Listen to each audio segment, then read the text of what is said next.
Perdana Menteri Pakistan Shehbaz Sharif menerima kunjungan delegasi tingkat tinggi dari Iran dan Amerika Serikat di Islamabad pada Sabtu waktu setempat. Pertemuan maraton ini dilakukan guna membahas upaya gencatan senjata di tengah situasi keamanan yang kian rapuh akibat konflik di Lebanon serta desakan penghentian serangan yang terus berlanjut di wilayah tersebut. Perdana Menteri Pakistan Shehbaz Sharif menerima kunjungan diplomatik delegasi Iran dan Amerika Serikat secara terpisah di Islamabad pada Sabtu. Fokus utama pembahasan adalah mencari jalan keluar bagi gencatan senjata yang dinilai masih sangat rapuh di Timur Tengah. Delegasi Amerika Serikat dipimpin langsung oleh Wakil Presiden JD Vance, sementara pihak Iran diwakili oleh Ketua Parlemen Mohammad Bagher Ghalibaf. Meski berada di kota yang sama, kedua pihak hanya melakukan pembicaraan masing-masing dengan pemerintah Pakistan tanpa adanya pertemuan langsung hingga Sabtu sore kemarin. Upaya diplomasi ini berlangsung di tengah ketegangan yang terus meningkat akibat konflik di Lebanon yang belum mereda. Di saat yang sama, militer Israel dilaporkan masih terus melanjutkan serangan udara di wilayah Lebanon. Media resmi setempat melaporkan serangan terbaru pada hari Sabtu telah menyebabkan sedikitnya 3 orang tewas. Hal ini semakin menambah tantangan bagi para diplomat dalam mewujudkan stabilitas kawasan.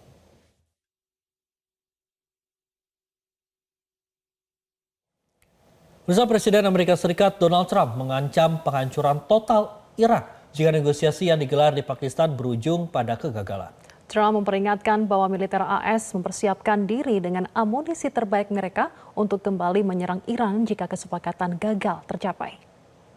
Hal tersebut disampaikan Trump sebelum menaiki Air Force One untuk menuju acara penggalangan dana pada Jumat malam di Charlottesville, Virginia, dan ancaman Trump ini tak lama setelah Wakil Presiden AS JD Vance bertolak ke Islamabad, Pakistan untuk memimpin delegasi AS dalam perundingan dengan Iran. Trump menyinggung soal penghancuran total Iran. Lebih lanjut, Trump mempertanyakan kejujuran tim negosiasi Iran yang dipimpin oleh Ketua Parlemen Mohammad Bagher Ghalibaf dan mencakup Menteri Luar Negeri Abbas Araghchi serta pejabat Teheran lainnya.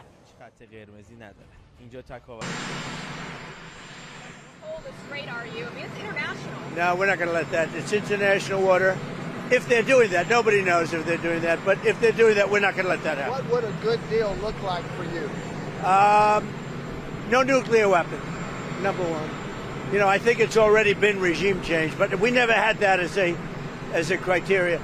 No nuclear weapon. That's 99% of it. Bersama pasukan penjajah Zionis Israel menggencarkan operasi serangan darat dan udara di Lebanon Selatan. Zionis berdalih menargetkan kelompok perlawanan Hizbullah.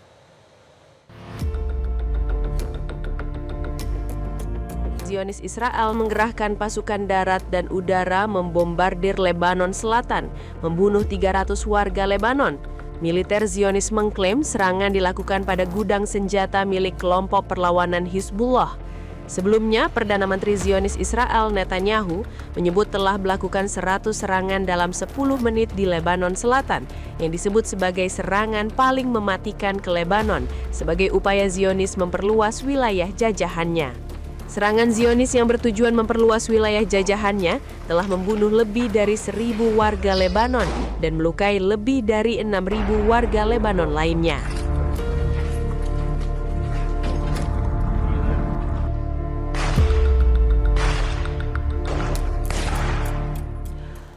Serangan balasan Hizbullah dengan 1 skuadron drone menghantam area parkir di Safed, wilayah kependudukan Zionis Israel. Beberapa kendaraan pun rusak. Serangan juga memicu pemadaman listrik yang meluas.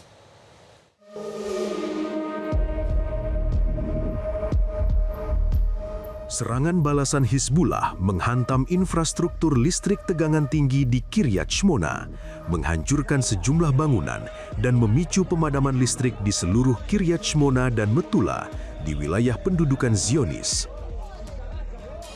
Selain Kiryat Shmona dan utara Israel, serangan balasan Hizbullah sebanyak 1 skuadron drone juga menghantam Afifim. Rudal balasan Hizbullah juga menghantam utara Israel, menghancurkan area parkir dan kendaraan. Serangan balasan Hizbullah ini tidak menimbulkan korban jiwa, hanya memberikan pesan bahwa kelompok perlawanan Hizbullah akan terus melawan aksi brutal rezim Zionis Israel di Lebanon Selatan yang telah membunuh lebih dari 1.000 orang dan 6.000 lainnya luka-luka.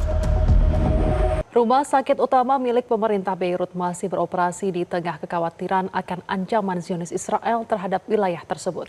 Hingga saat ini pihak rumah sakit belum dievakuasi.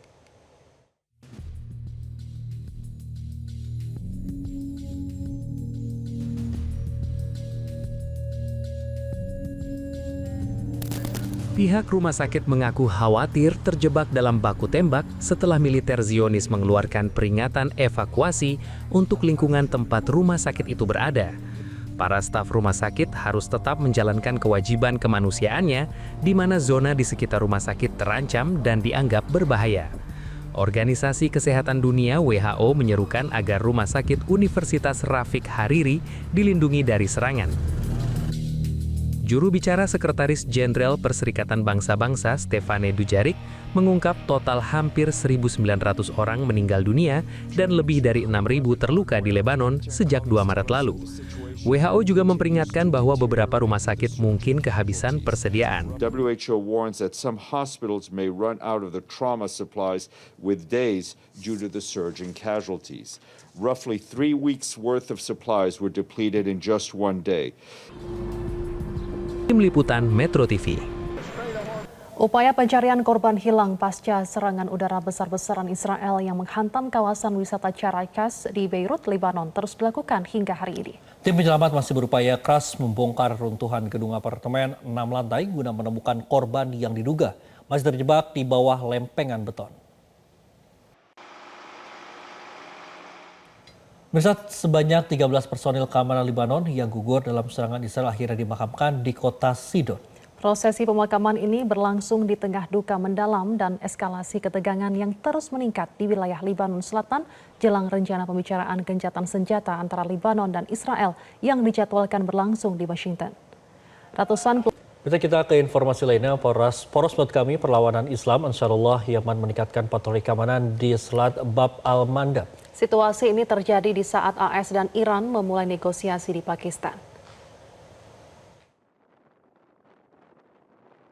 Poros Perlawanan Islam Ansarullah Yaman sebelumnya memperingatkan akan memblokade Selat Bab al-Mandab yang merupakan jalur pelayaran strategis dunia jika agresi AS Zionis ke Iran terus meluas. Meski Yaman tidak menginginkan konflik yang lebih besar, pihaknya siap merespons jika AS Zionis terus menyerang. Ansarullah Yaman menyebut Selat Bab al-Mandab sebagai alat tekanan strategis. Yaman memperingatkan jika Bab al-Mandab ditutup, maka Amerika Serikat dan Zionis Israel akan menjadi pihak pertama yang terdampak. Namun penutupan selat itu dinilai berpotensi mengguncangkan stabilitas kawasan hingga ekonomi global. Pemirsa, analis politik luar negeri dan pertahanan Pitan Daslani menduga Selat Bab al-Mandab akan menjadi senjata terakhir Iran untuk memberi tekanan Amerika Serikat dan juga Zionis Israel. Jika Bab al-Mandab dan Selat Hormuz ditutup sekaligus, maka 25% pasokan energi dunia akan terblokir. Ini diprediksi akan memicu krisis energi dan inflasi besar-besaran. Kalau Hormuz ditutup, itu hanya mengganggu 20% trafik minyak yang lewat situ. Tapi kalau dia tutup Bab al-Mandab di Laut Merah, itu jauh lebih berbahaya daripada Hormuz ditutup. Karena kalau Bab al-Mandab Strait itu ditutup, maka terusan Suez akan mati. Tidak akan bisa kapal lewat situ, tidak akan bisa. Padahal selat itu menghubungkan Laut Merah dengan Samudra India. Jadi kalau ditutup itu nanti sebagai upaya dia terakhir misalnya apabila dia ditekan di Hormuz, kalau itu dia tutup, maka yang akan terjadi adalah semua jalur perdagangan Eropa dan Asia akan terhenti. Lumpuh. Jadi kapal dari Asia ke Eropa ataupun sebaliknya harus muter lewat Afrika, lalu masuk lewat Selat Malaka, baru pergi Laut Cina Selatan, pergi ke Asia. Itu tidak mungkin terjadi. Itu sebabnya saya jadi mikir, kenapa orang jadi kasih nama Bab al-Mandab? Bab al-Mandab itu artinya Gate of Tears, gerbang air mata. Jadi kalau dia buka, dia tutup itu gerbang air mata, seluruh dunia akan menangis. Tapi Pak Pitan, apakah Iran memang punya otoritas ya untuk menutup Bab al-Mandab tadi? Nah, karena di situ ada Houthi kan? Ada Houthi yang memang proksinya Houthi dari yang Iran. akan menutup itu, gitu. Jadi dia bisa tutup. Nah, kalau Selat Hormuz sendiri itu kan poin yang paling krusial itu antara ujungnya Uni Arab Emirat dengan dataran Iran. Itu selatnya cuma 33 kilometer lebarnya. Nah, kalau selebihnya ya Oman itu dia berbagi laut itu dengan Oman.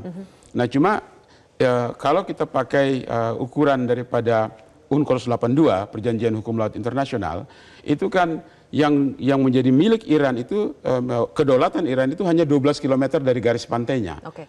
Jadi 12 km dari garis pantai dan 12 km dari garis pantai Oman. Di tengahnya itu adalah median lainnya. Jelajahi cara baru mendapatkan informasi. Download Metro TV Extend sekarang.